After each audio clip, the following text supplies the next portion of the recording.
What happens when a battle-hardened brigadier picks up the pen and a squash racket? You get more than war stories. You get wisdom, wit, and winning strokes. My guest today is not just a decorated veteran.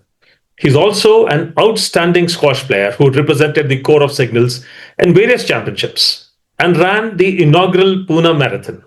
And also a prolific writer with a literary footprint that spans across solo books, co-authored works, coffee table treasures, and thoughtful op-eds in journals and newspapers alike. With a blog that's amassed over 127,000 hits and a career that took him from the valleys of Kashmir to UN peacekeeping missions in Cote d'Ivoire, and of course the NSG, Brigadier Suyash Sharma, Vishishta Seva Medal, retired, is proof that leadership does not stop at retirement. It evolves into storytelling. Welcome to episode 3 of Tipsy Thursdays of TipsyTalks, where we raise a toast to lives fully lived, stories beautifully told, and truths bravely shared. Let's dive in.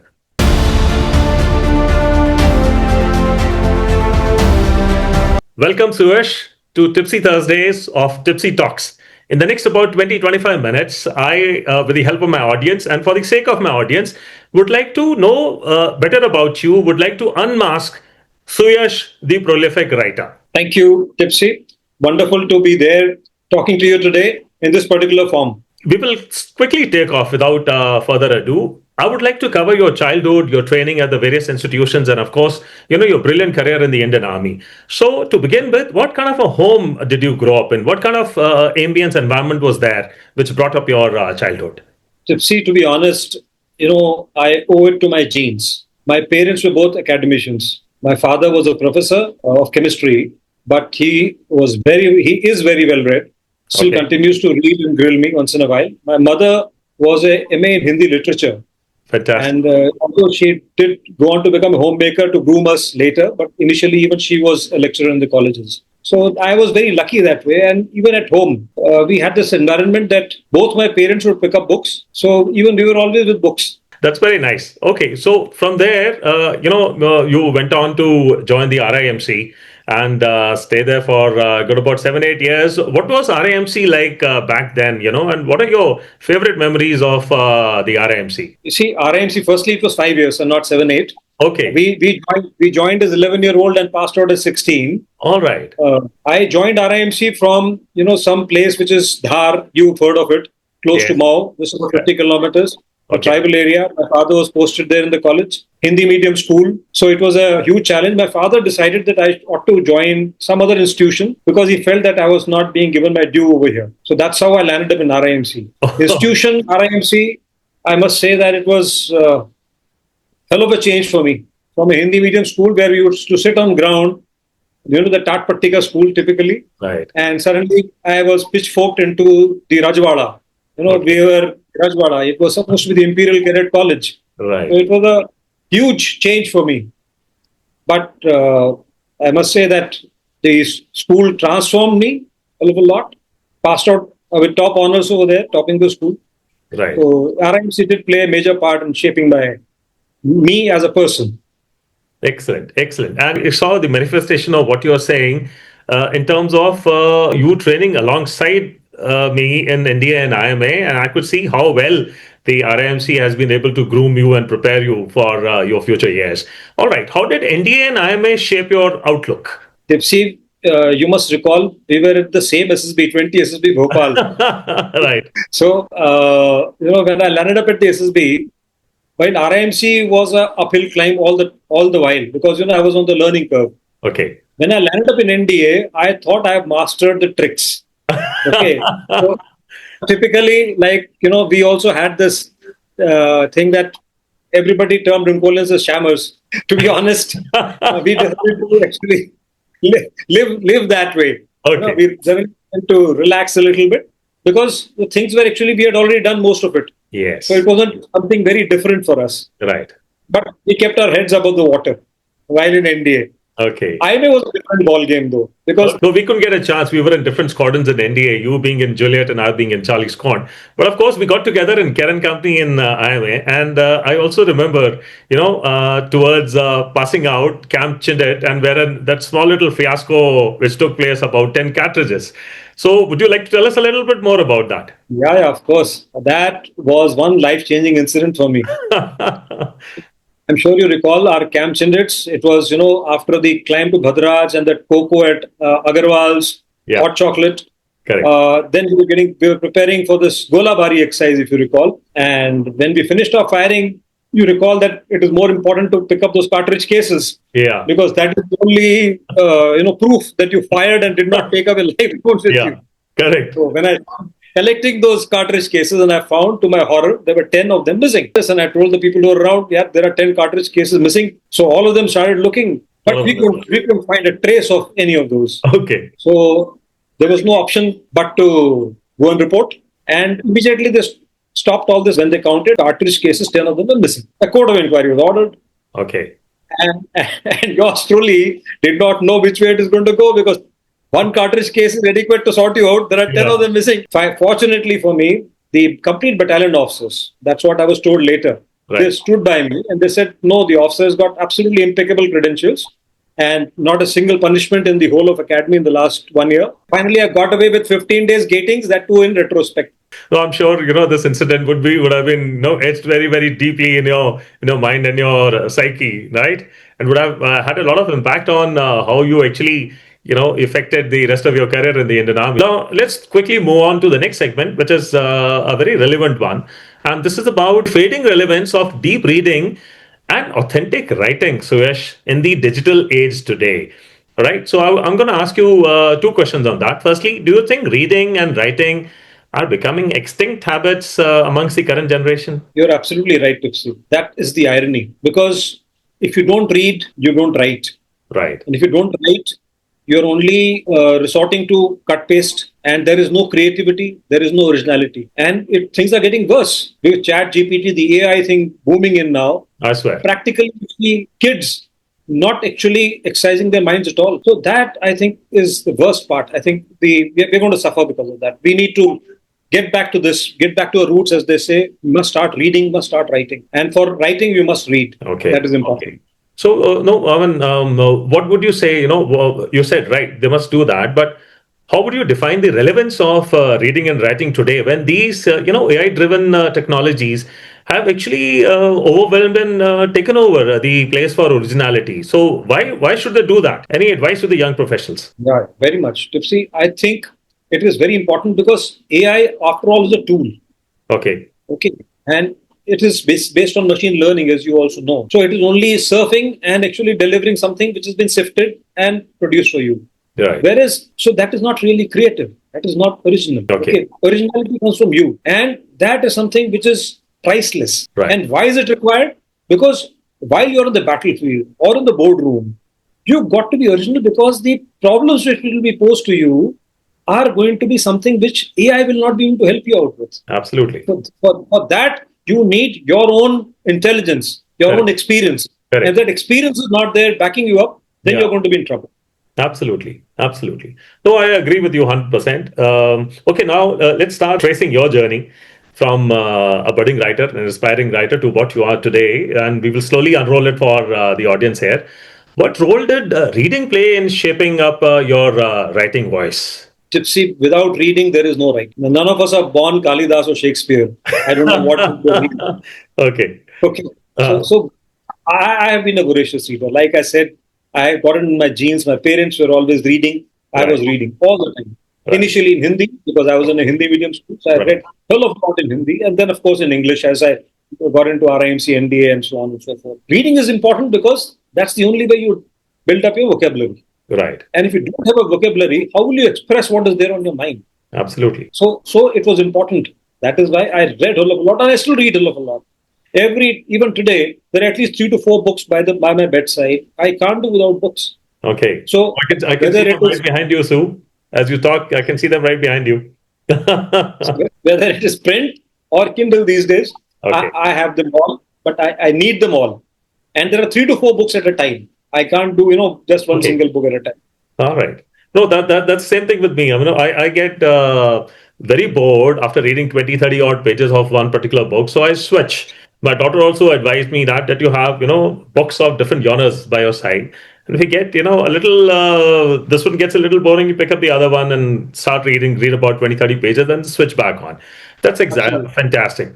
Okay. If someone wants to start writing today, let's say, you take me, how would you, what approach, what stepped approach or any graduated approach would you ask me to adopt if I want to start writing ab initio from a scratch and come up to a little, creditable level, not as creditable as you, but somewhere where, I find some reckoning. Tipsy, uh, writing, like I told you, I have been indulging in.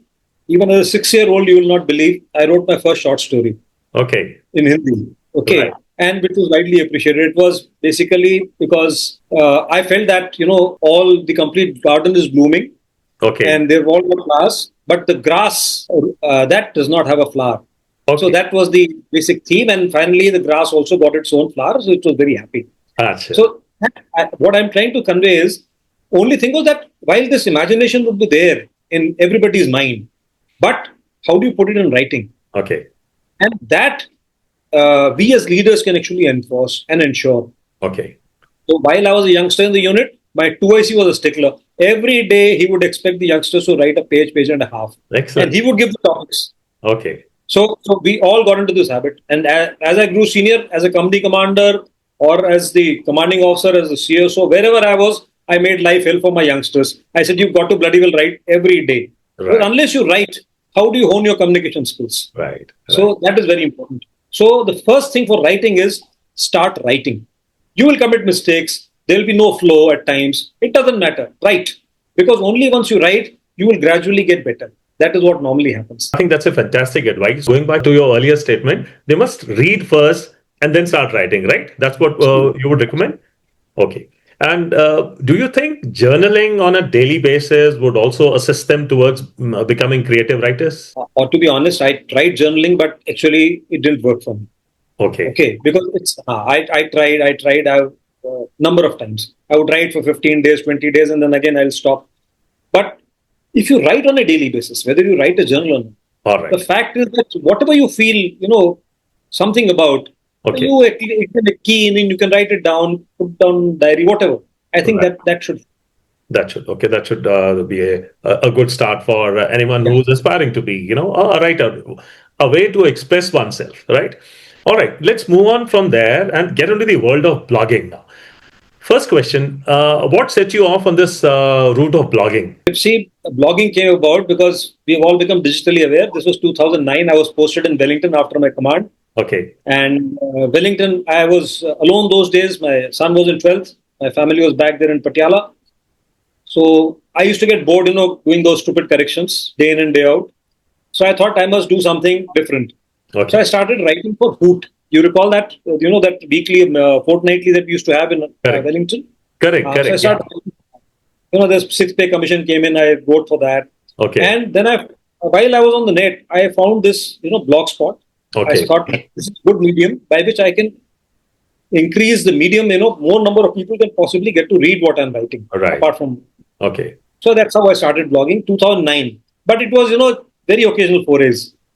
That is how it was. Okay. Blogging picked up only much later. Just give us a little glimpse of what exactly are you doing today? The various blogs that you have, the various contributions that you're making to the literary world. Just can you sum it up in about 2 minutes? Okay. Thanks, Tipsy, for bringing that up. Yeah, I have recently been nominated for 2 awards. One is the International Authors Award, which is supposed to be at Dubai, and that is for again non-fiction. And the other one is by Book Channel, which is actually non-fiction humor. Okay. So these are the 2 awards which are coming up. One is on 22nd of June, the other is sometime in July. Right. So let's hope how it goes. I have been actively blogging. I realize that English has got its own reach, but Hindi is a better medium. So I've started to blog in Hindi now. As typical of Sense in the Nonsense, this is base sir pair ki baat. Okay. Base sir pair is something nonsense only. Achha. ठीक है. So I started that. Okay. Apart from this, Tipsy, you're aware, I have done 3 coffee table books. One was for the course, 70th course itself. Yes. Okay. And I did it for NSG, where I was posted. And I did it for RIMC Centenary. So that coffee table book also kept me busy and keeps me busy. Okay. That is how generally I've been utilizing that time, so to say.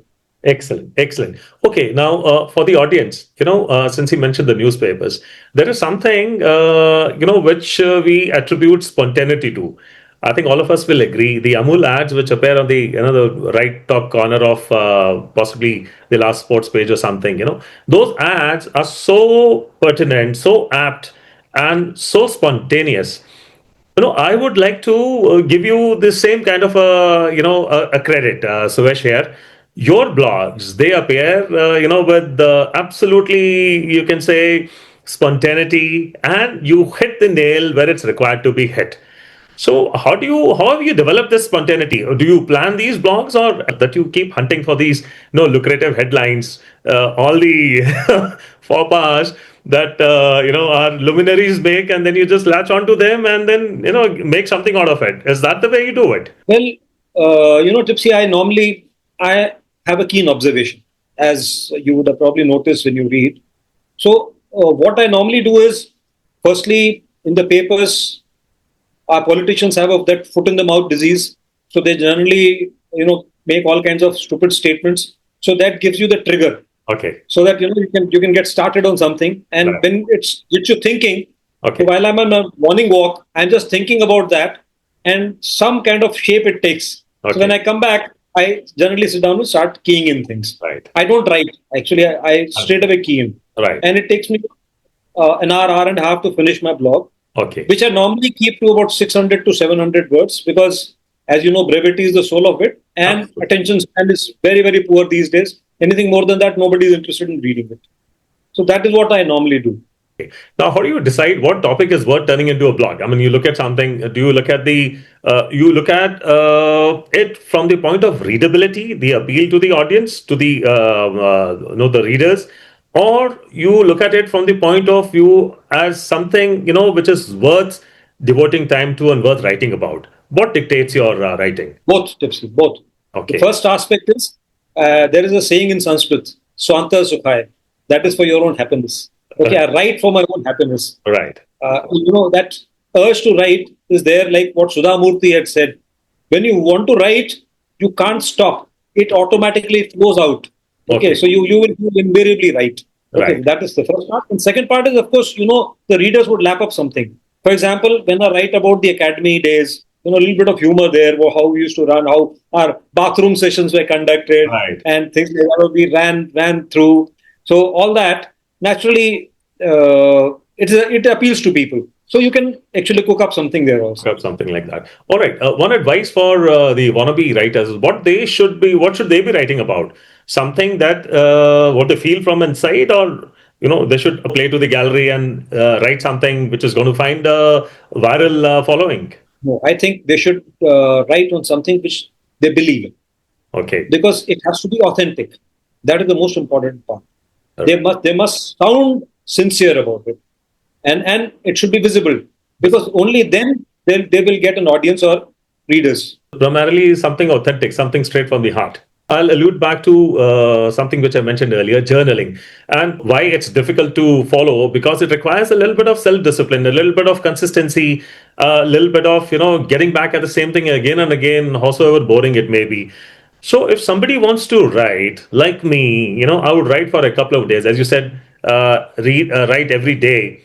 So then, how do I make this habit consistent? How do I push myself, be persistent, and maintain my consistency? Tipsy, like I said, I'm a shammer actually. Okay, don't tell me that. Okay, gentlemen, before we go any further, this gentleman sitting here is an ace in squash, right? He's represented Corps of Signals in the quadrangular tournament, I don't know how many times. He represented our company and squadron, I don't know how many times in NDA and IMA. And also he ran the first ever Pune marathon which was conducted. So don't take him by what he tells you. But writing is something, you have to push yourself a little bit, but not much. Okay. If you actually believe in what you want to say, and it gives you pleasure. Right. Like that, that quote that I was making. It has to give you pleasure. Okay. So, and it derives pleasure because two ways. One is that you write it, you read it, you feel good. And second is when people actually say that, yes, what you wrote was interesting, we enjoyed it.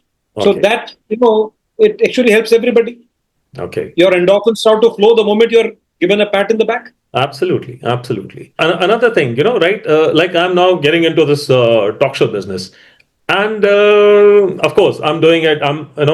There's so many pros to it. I'm getting to know guys better.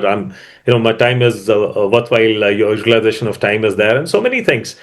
But there are times, when my inspiration starts taking a dip, and I really have to, push it up, pump it up, adrenalize it. How do you keep your inspiration up? After reaching 100 blogs or 100 posts, how do you keep that same, josh and zeal going? Tipsy, it is 250 plus. Oh, so And how did you get past 100 and get on to 250 plus? and 4 books to boot. So Okay, I am already looking forward to my fifth book, which is what is a inspiration or something which is motivating me. That all there is right, a fifth book which I should be able to compile soon. excellent. And what inspires me primarily is the encouragement which I get from everybody. Okay, The moment people read it, I get lots of comments from the readers, my postmates, my friends, my relatives, my friend, everybody. And to the extent that even youngsters, when okay, they start identifying with what I've written, so okay. You start to feel younger. Right. We all actually strive to become a little younger. So when you can Absolutely. connect with them that way, I think that helps. Absolutely. Absolutely. And I Absolutely. think I think you will also be in a similar vein very soon because Okay. your talk show itself seems to be very interesting and your smile is so infectious that automatically you doing it. All right. Thanks a ton, Sue. Thanks a lot for the compliments. To get you smiling a little more, we come to a very interesting round called Tipsy's 10, where I'm going to shoot from the hip 10 straightforward questions to which you got to answer in a very, very brief, short, succinct manner without making much ado about them. So, are you ready for the first shot? Yeah, as long as you don't have to collect the cartridge cases, it's perfectly fine. So, these are also 10. Remember, Sue? Okay, the first one coming your way, Kindle or paperback? Paperback any day, the feel, but Kindle is very handy. So I always keep it with me. Okay, all right. The most underrated book you think? Essays of Elia by Charles Lamb. It's very important for budding authors. All right, we move on to the next one. One blog that you're most proud of? Two Extraordinary Lives. It was about two of Signal's uh, martyrs, I would say. Okay, Both these youngsters lost their lives. One got Shaurya Chakra, the other got Sena Medal in quick succession. Both were cadets training in graduates. one writing habit you refuse to give up? One is that I keen. I don't write. Okay, because it helps. I don't have to, erase things. It can just be deleted. And second is that I write it on the bed with my laptop actually sitting on my lap. I don't Okay, physically sit on the table ever. all right. I need to be relaxed. Okay, all right. Next one, commanding troops or commanding words? What do you think is tougher? Commanding troops any day, Tipsy, Okay, because we are dealing with men. So just such a responsible job. absolutely. Taking it further from commanding troops, one leadership lesson which writing has taught you. Tipsy, it is communication, communication, communication. Um, Communication skills, they ab- have to be best. Because Absolutely. that is the only way you can get your thoughts across and whatever you feel. Absolutely. I like that answer quite a bit. All right. Next one. Which one do you prefer? Fiction or non-fiction? I would prefer fiction. When I'm getting bored, I always get back to fiction. All right. Blog title you still have not written yet. Tipsy, there is something which has been going on in my mind for some time. That is about the glamour of uniform, Okay. and I intend to Well, that'll be a nice write one. one very soon. That'll be a nice one. Yeah, that'll be a really nice one. All right. Okay. The penultimate one. Raise a toast to grammar, brevity, or honesty. I would say honesty. Describe your Next is blog in 3 words. witty, straight from the heart, and topical. Okay, so now we come to the last section, and this section is devoted to the audience. What set of 3 books would you recommend for the budding authors, the budding writers, or any layman like me to go through the 3 books that they should have as a must in their own library? I think To Kill a Mockingbird. Okay. That Paulo Coelho, The Alchemist. Alchemist, yes. Third would be a book which I've recently read, The Maniac, by Benjamin Labatut. Okay. Fine. Who are you writing for these days, or what exactly are you? What is your current project that you're on? You said your fifth book is going to come out soon. Well, as you are aware, Tipsy, my books are essentially a collection of my own articles. Right. So the fifth book also would be on similar lines. Okay. Although of late I have been, harboring some, I would say, ideas regarding writing some fiction. So let's see if I can get to finally kick myself into sitting down and writing a longer piece Longer. rather than the typical 500-600 words. All right. Right. So before we actually sign off, there is one question that I would like to ask you specifically for the benefit of the young professionals, the students, and everybody else like me who are avid readers and want to be writers. What advice would you like to give to them in terms of the importance and relevance of reading and writing in one's life, in one's career, and of course, being authentic and genuine in the world of AI today? Yeah, Tipsy, like we've been discussing, it is most important for the youngsters of today, whether they are going to be leading men or going to be in the boardroom. They need to get their ideas across to the people. Okay. And for that, they need to read, they should be able to write, and they should be able to speak. And to be able to speak, you must have ideas and which are original. Typically, as they say, out of the box thinking. Out of the box thinking doesn't just come about by itself. It has to, you must be original, you must be creative. All right. And this creativity can only come in provided you've exercised your brains towards that. Okay. So that is the first thing. So please start reading. And as I've been telling the youngsters always, that serious stuff is difficult to read. It is boring. It is like, those course books. Okay. So course curriculum books. You don't like to read them. They put you to sleep. So read trash. Since you're already hooked to reading, you will pick up something better after that. Mm. So read whatever comes, you can lay your hands on. Start with that. And gradually you'll improve as far as reading is concerned. And once you've started reading, then you must build up this habit, develop this habit of writing. Before we actually thank you, Suyash, would you like to share anything else about your recent creativity with the audience? Yeah. Tipsy, I have recently launched my latest website. It is thesuyashsharma.com. Okay. I would request the readers to kindly click on that and subscribe, because then they will automatically start getting emails of all my blogs and also my op-eds. In fact, just today, Free Press Journal carries my op-ed, which is how many Rafales down. All and right. I'm sure they would love it when they get to read it. Okay. Thank you so very much, Sue. It's been a pleasure talking with you. It's been such an informative and interesting session, and I'm sure the audience would have really lapped up the pearls of wisdom that you've put across their way. And many an aspiring writers would take up the cues that you've given them and go on and benefit from that. Thank you so very much. Here's wishing you all the very best and wishing you good luck with your blogs, with your books, with more and more awards coming your way, and of course the website that you've launched. Thank you very much. Thank you, Tipsy. The pleasure was entirely mine. Thanks. Thanks a lot. All right. Now, before we finally sum it up, here are 3 important takeaways for the audience. 1. Writing is not just a skill. It's self-leadership. In a world full of noise, Brigadier Sharma reminds us that writing is a tool to organize thought, preserve clarity, and lead with reflection. Even outside the battlefield, writing builds inner discipline, and that's leadership in its purest form. Number 2, readers make better writers, and of course, better humans. Before you blog, build your bookshelf. Through his journey from books to blogs, Brigadier Sharma illustrates how reading sharpens perspective, empathy, and communication, essentials for any aspiring leader or creative thinker. And last but not the least, consistency beats talent in the long run. You don't need to be profound every time. You need to show up.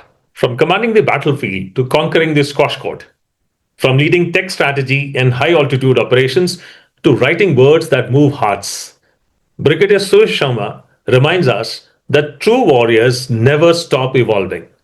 His literary journey, from 4 solo books to countless articles, coffee table books, and blog posts, teaches us that storytelling is more than craft. It's service with a soul.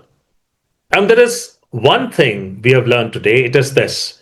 Leadership continues even after the uniform comes off, through pages, presence, and perspective. Don't forget to like, share, and subscribe to Tipsy Talks, where conversations are not just real, they are remembered. Until next time, stay thoughtful, stay tipsy, and maybe pick up that pen or the squash racket you have been ignoring thus far. Till then, Jai Hind.